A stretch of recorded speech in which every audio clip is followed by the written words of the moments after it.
The Tale of Peter Rabbit. A long time ago, there lived 4 little rabbits, with fancy names: Flopsy, Cottontail, Peter and Mopsy. They lived under a very big fir tree, in a sand bank. One day, old Mrs. Rabbit called the 4 little rabbits for a little talk. "Listen to me," she said, "I know that you like to run and play all around the place, but I advise you not to go to Mr. McGregor's garden. Do you know why?" Flopsy, Mopsy, Cottontail and Peter shook their heads. "Your father was killed in Mr. McGregor's garden. Mrs. McGregor put him in a pie," Mother Rabbit said solemnly. The 4 little rabbits looked as though they understood their mother's message. "All right then, go and play, but don't get into trouble." "I have to go out now," Mother Rabbit said. She took her umbrella and her basket, and set out to the baker's. She had to buy a few currant buns and a loaf of brown bread. Meanwhile, the 4 little bunnies, left on their own, began exploring their neighborhood. Mopsy, Flopsy and Cottontail, being good bunnies, hopped down the lane to pick some blackberries. However, Peter, being very naughty, did exactly what was forbidden. He ran to Mr. McGregor's garden, and squeezed under the gate. Not troubled by any thoughts of danger, he ate up some lettuce, and then some beans. Next came the radishes. Then, feeling a bit sick in his stomach, he looked for some parsley. But, as he foraged for parsley, he had the misfortune of coming face to face with none other than Mr. McGregor himself, who had been planting out young cabbages. Presently, he ran after Peter waving his rake, and screaming, "Stop, thief!"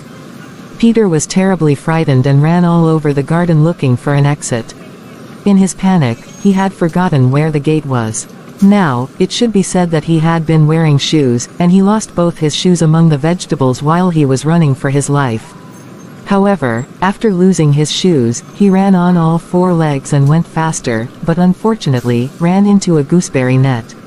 He was wearing a blue jacket with large brass buttons, and the buttons got caught in the net.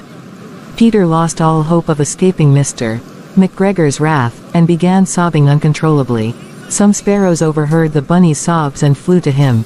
They urged him to try to escape and not to give up. In the meanwhile, Mr. McGregor approached Peter with a sieve, which he wanted to catch Peter with, but Peter wriggled out, leaving his jacket behind him. Now free of his shoes and jacket, Peter scurried at full speed into the tool shed and jumped into a can. It would have saved him, had it not been full of water.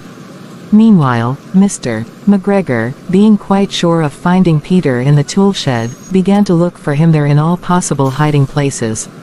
Most unfortunately, right at that moment Peter sneezed, "Curtiscu." Mr. McGregor was soon upon him, but Peter managed to jump out of the window, which was too small for the big man to squeeze through. Therefore, Mr.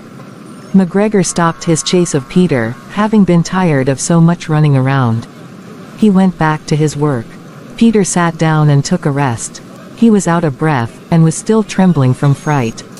He still had no idea which way to go to escape the place. He was also very wet, having been in the can full of water. He ventured out of his hiding place and began to wander about, and met a mouse and a cat. Both did not help in any way. Anyway, he did not trust the cat. He had heard enough about cats from his cousin Benjamin Bunny. He tried going back to the tool shed, and climbed upon a wheelbarrow. He saw Mr. McGregor hoeing onions. Luckily his back was turned towards Peter. Then, all of a sudden, Peter saw the gate beyond him. So he climbed down very quietly from the wheelbarrow, and ran as fast as he could to the gate, slipped under it, and was safe at last outside the garden.